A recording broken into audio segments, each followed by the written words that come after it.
መስቀሉን የማዳን ኃይልና ጥበብም አይቀበሉምና የጌታችን የኢየሱስ ክርስቶስን ቤዛነት የማያምኑ የመስቀሉን ማዳን ከበዳቸው፣ መቀበል ማመን ከብዷቸው ቀብረውት ነበረ።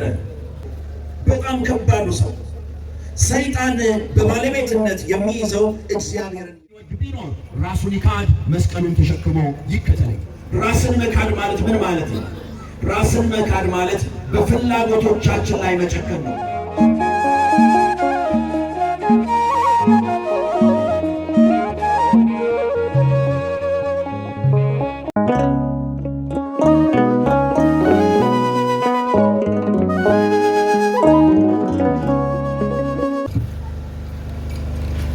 በዛሬው ዕለት እግዚአብሔር ምልክት አድርጎ የሰጠንን የመስቀሉን ነገር የምናነሳበት በተደጋጋሚ መምህራን ሲያስተምሯችሁ በዝማሬም ሲዘምሩት እንደነበረው የመስቀለ ክርስቶስ ጉዳይ የጌታችን የመድኃኒታችን የኢየሱስ ክርስቶስ የማዳን ኃይል ብዙዎች እንደሚያምኑበት እንደምናምንበት ብቻ በእምነት በሰው ልቦና በእምነት እንደምንቀበለው ብቻ በዚህ ዓለም ላይ አይገለጥም።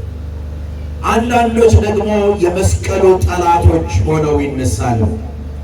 ዛሬ የጠላት ኃይልና ብርታት ድል የሆነበት የሰይጣን ቀባሪነት ደግሞ በእግዚአብሔር ልጆች ኃይል የወጣበት የተደመሰሰበት ዕለት ነው። ክብርና ምስጋና ለእግዚአብሔር ይሁን። ለብላችሁ አመስግኑ። ምክንያቱም የጌታችን የመድኃኒታችን የኢየሱስ ክርስቶስን የማዳን ኃይል የማይቀበሉ የመስቀሉን የማዳን ኃይልና ጥበብም አይቀበሉምና የጌታችን የኢየሱስ ክርስቶስን ቤዛነት የማያምኑ የመስቀሉን ማዳን ከበዳቸው፣ መቀበል ማመን ከብዷቸው ቀብረውት ነበረ። በኋላ በመስከረም ላይ እንደምናከብረው ያ የቁፋሮ ጊዜ በንግሥት ኤሊና በኪራኮስ መሪነት ያ የተከናወነው የቁፋሮ ጊዜ ዛሬ ደግሞ መስቀሉ ከተቀበረበት የወጣበት የተገኘበት ጊዜ ነው። ክብርና ምስጋና ለእግዚአብሔር ይሁን። ታዲያ ይሄንን መስቀል ቅድም መምህራችን ቀሲስ አየለ ይዞ የማይከተለኝ ለኔ ሊሆን አይገባም ብለው አስተምረው ነበር። እኔ ደግሞ አሁን ያ መስቀል የሰጠን መስቀል ዋናው ጥቅሙ ምንድን ነው? እኛ መያዝ ያለብን የምናምነው ደግሞ ስለምንድን ነው የሚለውን ዋና ነጥብ እንማማራለን። ቅዱስ ዳዊት ወወሀብኮሙ ትእምርተ ለእለ ይፈርሁከ፣ ለሚፈሩ ምልክትን ሰጣቸው አለ። ምልክትን የሰጣቸው ለሚፈሩህ ነው ይላል። እግዚአብሔርን መፍራት በሁላችን ላይ ይደርብን። በጣም ከባዱ በዚህ ዓለም ላይ በጣም ከባዱ እግዚአብሔርን የማይፈራ ሰው ነው። በጣም ከባዱ ሰው ሰይጣን በባለቤትነት የሚይዘው እግዚአብሔርን የማይፈራ ሰው ነው። የሰይጣን ከገነት መውደቅ እግዚአብሔርን አለመፍራቱ ነው። የእግዚአብሔርን ስልጣን አምላክነት መመኘቱ እግዚአብሔር እኔ ነኝ ፈጣሪ እኔ ነኝ ማለቱ ነው። በጣም ከባዱ ይሄ ነው። ዛሬ በዓለም ላይ የምድርን ሰላምና የቤተ ክርስቲያንን ሰላም የሚያደፈርሱ የሀገርን ሰላም የሚያደፈርሱ እግዚአብሔርን የማይፈሩ ሰዎች ናቸው። በምድራችን በዓለማችን ላይ ካሉ ታሪኮች ሁሉ ከባዱ እግዚአብሔርን የማይፈሩ የነ ሂትለር የሀገራችን የኢትዮጵያን ድል አድራጊነት ሁሌ የምናነሳው በጠላትነት የተገለጠው የነ ሙሶሎኒ የነዚህ ሁሉ ትልቁ መሰረታቸው ሀገር ለመውረድ ድንበር ለመሻገር ሰው ለማጥፋት ልባቸው የተነሳው እግዚአብሔርን ስለማይፈሩ ነው። እግዚአብሔርን የማይፈራ ሰው ይዋሻል። እግዚአብሔርን የማይፈራ ሰው ይሳደባል። እግዚአብሔርን የማይፈራ ሰው ይቀጥፋል። እግዚአብሔርን የማይፈራ ሰው በአደባባይ ውሸት ለመናገር ወደ ኋላ አይልም። ማንም በላዩ ላይ ኃላፊ የለውም። ለሁላችን እግዚአብሔርን መፍራት ይስጠን እና ቅዱስ ዳዊት ምን አለ? ለሚፈሩ ለነዚያ ከቀስት ፊት እንዲያመልጡ። ከምን እንዲያመልጡ? ከቀስት ፊት እንዲያመልጡ። ሰይጣን ከሚወረውረው ቀስት፣ የኃጢአት ቀስት፣ አይምሮን የሚበርዝ የሐሰት ቀስት፣ ክፉ የሆነው አስተምሮ ቀስት ይህ ሁሉ ሲወረወር የምንከላከለው በምልክታችን በመስቀሉ ነው። ክብርና ምስጋና ለእግዚአብሔር ይሁን። በመስቀሉ ኃይል። ስለዚህ ለሚፈሩ ለነዚያ ከቀስቱ ፊት እንዲያመልጡ ምልክትን ሰጥሃቸዋል። ሊቃውንቱ ሌሊት ሲዘምሩ ሰምታችኋል። ማለዳ ላይ በከነ ወግኦሙ ለኩሎሙ ጸርነ ልበ አምላክ ቅዱስ ዳዊት በመዝሙሩ የተናገረውን በመዝሙር 44 ቁጥር 5 ላይ በአንተ ጠላቶቻችንን እንወጋቸዋለን አለ። በከነ ወግኦሙ ለኩሎሙ ጸርነ ጠላቶቻችንን በአንተ እንወጋቸዋለን። ምን ማለት ነው? ስምህ ፍላጻ ነው። ስምህ ቀስት ነው። ስምህ ጦር ነው። ጠላቶቻችንን ይወጋልናል አለ።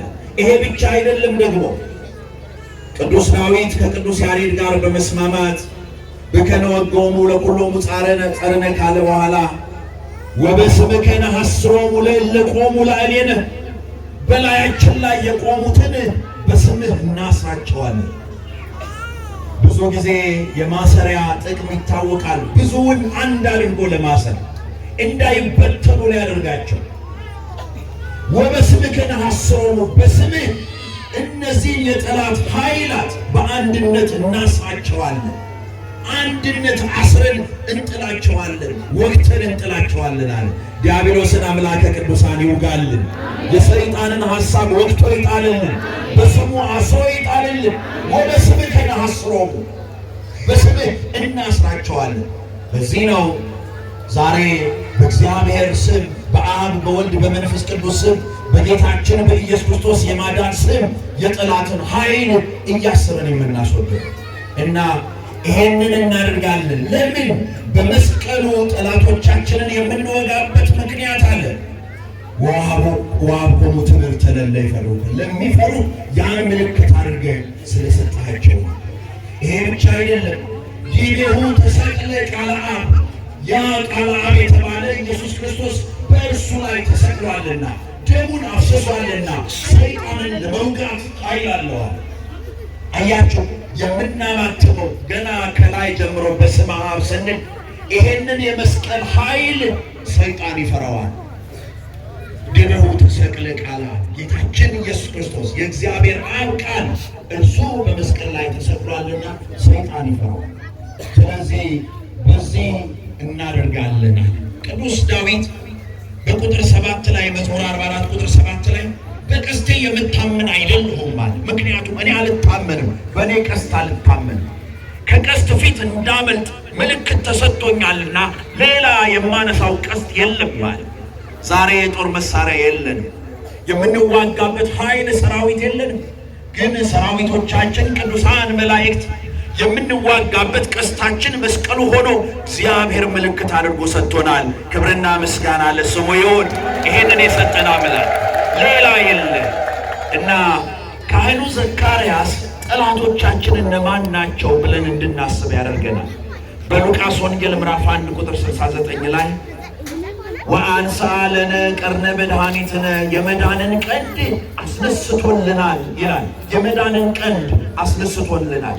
እምቤተ ዳዊት ቁሌሁ ከዳዊት ቤት ከብላቴናው ከዳዊት ቤት የመዳንን ቀንድ አስነስቶልናል ይልና ከመ ያድኅነነ እምኔ ጸርነ ከጠላቶቻችን እጅ ሊያድነን ነው አለ። ጠላት ከሚባለው ከሰይጣን በኦሪት ዘፍጥረት ምዕራፍ 3 ቁጥር 15 ላይ በአንተና በዘርህ በዘሯና በዘርህ መካከል ጠላትነትን አደርጋለሁ አለ። አያችሁ፣ ጠላትነት በሰው ዘርና በዲያብሎስ መካከል ጠላትነት ተዘርቷል። በሰውና በሰው መካከል ጠላትነት የለም። ጥላቻ አለ፣ ክፉ ጥላቻ። ቅዱስ ዳዊት በኋላ ካህኑ ዘካርያስም ያነሳዋል። የሰይጣንን ጠላትነት መሰረት ያደረገ በሰው ዘንድ የተበተነ የሰው ደግሞ ክፉ ጥላቻ በሰው ዘንድ ይዘራ። ጠላትነት ግን በሰይጣንና በሰው መካከል ያለ እና ከመ ያድኅነነ እምኔ ጸርነ ከጠላቶቻችን እጅ ሊያድነን ወአንሣ ለነ ቀርነ መድኃኒትነ የመዳንን ቀንድ አስነሳልን። የመዳን ቀንድ የተባለው ክርስቶስ ስለኛ ተነሳ። ክርስቶስ የተሰቀለበት መስቀል ደግሞ የማዳን ኃይል ሆኖ ምልክት ሆኖ ተገለጠ። አያችሁ፣ ምልክቱ ተሰጠን፣ የጠላትን ኃይል ድል የምናደርግበት። ከዚያ ካህኑ ዘካርያስ ምን አለ? ወእምኔሆሙ ለኵሎሙ እለ ይጸልዑነ። ጠላትነት በዲያብሎስ መካከል ቢኖር ግን በሰው መካከል መጠላላትን ከሚዘራው እንዲሁ ከሚጠሉን እጅ ደግሞ ልታድነን። ከሰይጣን ብቻ አይደለም፣ ጥላቻን ይዘው ባህሪያቸው አድርገው ከሚዘዋወሩ ከነሱ ልታድነን አለ። የክርስቶስ በመሆናችን የሚጠሉን፣ አንገታችን ላይ ማዕተብ ስላለ የሚጠሉን፣ የእግዚአብሔር ቤት ሲቀደስበት ሲሰለስበት ጥላቻ በውስጣቸው የሚያድር የሰይጣን ጠላትነት በውስጣቸው የገባ በጥላቻ የተሞሉ ይኖራሉ። ስለዚህ ጠላትነት በሰይጣን ዘንድ ያለውን በሰው መካከል ደግሞ ጥላቻ የተዘራበትን ይሄንን ይናገር። ታዲያ ይሄንን ክፉ ጥላቻ የክርስቶስ በመሆናችን የሚዘራውን የሰይጣንን ጥላቻ የምንቃወምበት የመስቀሉን ኃይል ሰጥቶናል ማለት ነው። የመስቀሉን ኃይል ሰጠን። እኔና እናንተ ይሄንን መስቀል የኛ አድርገን የራሳችን አድርገን መጓዝ ይኖርብናል። እንዴት አድርገን ነው የምንጓዝ? ጌታችን መድኃኒታችን ኢየሱስ ክርስቶስ ቅድም መምህራችንም እንዳስተማሩን በማቴዎስ ወንጌል ምዕራፍ 16 ቁጥር 24 ላይ እኔን መከተል የሚወድ ቢኖር ራሱን ይካድ፣ መስቀሉን ተሸክሞ ይከተለኝ። በዚህ ውስጥ የኛ ባህሪ መጠቅለል ያለበትን ያሳየን። እግዚአብሔር የሰጠንን ምልክት መስቀሉን ተሸክመን ለመከተል እኛ እንዴት እንዘጋጅ? እንዴት እንምጣ? የመጀመሪያው በልብ ፈቃዳችን ለእግዚአብሔር በፍቅር እርሱን በመውደድ እንከተለው። በልባችን ፈቃድ እንከተለው። ክርስቶስ ስለወደደን ራሱን ስለኛ አሳልፎ ሰጠ። እኛ ደግሞ እርሱን በመውደድ እንከተለው። አያችሁ፣ ያለ ፍቅር ዋጋ አይከፈልም። በቀደም የአቡነ ገብረ መንፈስ ቅዱስ ስለተናገረ ያለ ቅዱሳን ጻድቃን ሰማዕታት ክርስቶስን የተከተሉት እግዚአብሔርን በመውደድ ነው። እርሱ ስለወደዳቸው እነርሱ እርሱን በመውደድ ይከተሉታል። ቤተ ክርስቲያንን የማይወድ ልቦና፣ ለቤተ ክርስቲያን ፍቅር የሌለው ልቦና እግዚአብሔርን እከተላለሁ ማለት አይችልም። ለእግዚአብሔር ፈቃድ እርሱ ራሱን የሰጠለትን የክርስቶስን ቤዛነት የሚያምን ሰው ለእግዚአብሔር ፍቅር ሊኖረው ይገባል። ለፍቅር ዋጋ ይከፈላል። ለሕይወት ዋጋ ይከፈላል፣ በፍቅር ላይ የተመሰረተ ሕይወት ሲኖረው። ስለዚህ የክፉ ዘር ግን ጥላቻ ነው። ከዚህ ያለፈ ነገር ሲሆን በጥላቻ ውስጥ ስንገባ ክርስቶስን በማመን በመውደድ መከተል እንዳንችል ያደርገናል። እግዚአብሔር የጥላቻን ልቦና ከውስጣችን ያርቅልን። ሁለተኛው ራስን በመካድ መከተል ነው። ራስን መካድ ማለት ምን ማለት ነው? ራስን መካድ ማለት በፍላጎቶቻችን ላይ መጨከን ነው። ሥጋ የማይመኘው ነገር የለም። ዛሬ ተነስቶ ጠቅላይ ሚኒስትር ቢሆን አንድ ሰው ደስ ይለዋል። ዛሬ ተነስቶ ፓትርያርክ መሆን ቢሆን ደስ ይለዋል። ዛሬ ተነስቶ ጳጳስ መሆን ቢችል ደስ ይለዋል። ልባችን የማይናፍቀው የማይመኘው ነገር የለም። ነገር ግን በአንድ ምሽት ይቻላል? አይቻልም። የሰው ልጅ በዘመኑ በሕልሙ ኑሮውን እየኖረ መድረስ የሚችልበትን ግን መድረስ ይችላል። ነገር ግን በሰው ልቦና የሥጋ ፍላጎት ብዙ ነው። ስለዚህ ራስን በመካድ ይሄንን ፍላጎት ወደ ዓላማና ወደ ራዕይ በመለወጥ ቀስ ብሎ በመራመድ እንደ እግዚአብሔር ፈቃድ በመኖር በእግዚአብሔር ፍቅር በመኖር ዓላማችን ላይ መድረስ እንችላለን። የክርስቶስን መስቀል ተሸክሞ ለመከተል በመጀመሪያ በፈቃዳችን፣ በሥጋችን፣ በፍላጎታችን ላይ መጨከን ያስፈልጋል። ስለዚህ ራስን መካድ ማለት ይሄ ነው። ብዙ ጊዜ በቤተ ክርስቲያንና በሀገር ራሳቸውን ያልካዱ ሰዎች ጠብ፣ ክርክር፣ ጭቅጭቅ መነሻ ይሆናሉ። ሌላው ክርስቶስን ተከትለን እንድንኖር የሚያደርገን መከራ መስቀሉን በመሸከም መከተል ነው። መከራ መስቀሉን መሸከም የማይደክም ልቦናን ይፈልጋል። ደከመኝ ብሎ የማያፈገፍግ የማይጥል ልቦና ያስፈልጋል። አንድ ሰው አንድ ነገር ከተሸከመ ደከመኝ ብሎ ጥሎት ከሄደ ያ የተሸከመው ነገር ቀድሞውንም አይጠቅመውም ነበር ማለት ነው። የመስቀሉ ጉዳይ ግን የኔና የእናንተ ነው። ተሸክመነው የምንኖረው ነው። ቅድም መምህራችን እንዳስተማሩ መከራ መስቀሉን እንሸከማለን። በቀራንዮ የተከፈለውን እንሸከማለን። በሕይወታችን ስለ ክርስትና የምንከፍለውን ዋጋ እንይዛለን በልቦናችን። ይሄ መከራ መስቀሉ ተሸክሞ መከተል ደከመኝ የሚያሰኝ አይደለም። በክርስትና እረፍት አልባ የሆነው ሕይወት በፍቅርና በክርስትና የመጓዝ ሕይወት ነው። ደከመኝ ብለን የምንመለስበት አይደለም ክርስትና። በብዙ መከራ ውስጥ እናልፋለን። መከራ ብዙዎቻችንን ይፈትናል። የማያፈገፍግ ልቦና ያስፈልገናል። የማያፈገፍግ መከራው ሲበዛ በክርስቶስ መሰደድ፣ በአደባባይ ለፍርድ መቆም፣ መሰደብና መጠላት፣ ብዙ ጥላቻ ሲበዛ አንዳንዶቻችን እንደነግጣለን፣ እንፈራለን። ምንድነው ይሄ የሚወርድብን? ምንድነው የመጣብን ላለን። ግን በክርስቶስ የሚያምኑ ወሀብኮሙ ትምህርተ ምልክት ያላቸው ደግሞ እርሱን የሚፈሩ በፍቅር ልቦና የሚከተሉት በጣም ጨካኞች ናቸው። ለሰይጣን ዛቻና ንግግር ቦታ የላቸው። ሰይጣን በማታለል ይሰራል። በብዙ ጎዳና ጥበባዊ በሆነ መንገድ ይጠቀማል። ያመኑትን የተመረጡትን እስከሚያስት ድረስ ሰይጣን በደንብ ይሰራል። አንዳንዶች በየዋህነት የሚጓዙ ሰዎች በሰይጣን ማታለል ላይ መንቃት አለባቸው። ደብረ ዘይትን የተማርነው እንደዚህ ነው። የክርስቶስ የሆኑትን ያመኑትን የተመረጡትን እስከሚያስቱ ድረስ የሚደርስ የሰይጣን የማታለል ኃይል ይመጣል። ካህን ቢሆን ሰባኪ ቢሆን ዘማሪ ቢሆን በሰይጣን መታለል እንዳይታለል ራሱን መጠበቅ አለበት። ራሱን መጠበቅ። ምክንያቱም ራሳችንን የምንጠብቀው የተሸከምነው መስቀል በእኛ ላይ ስላለ። የሰው ልጅ በተፈጥሮ መስቀል ነው፣ ክርስቶስን የሚመስል ነው። ወደ ግራና ወደ ቀኝ የሚዘረጉ ሁለት እጆች አሉት።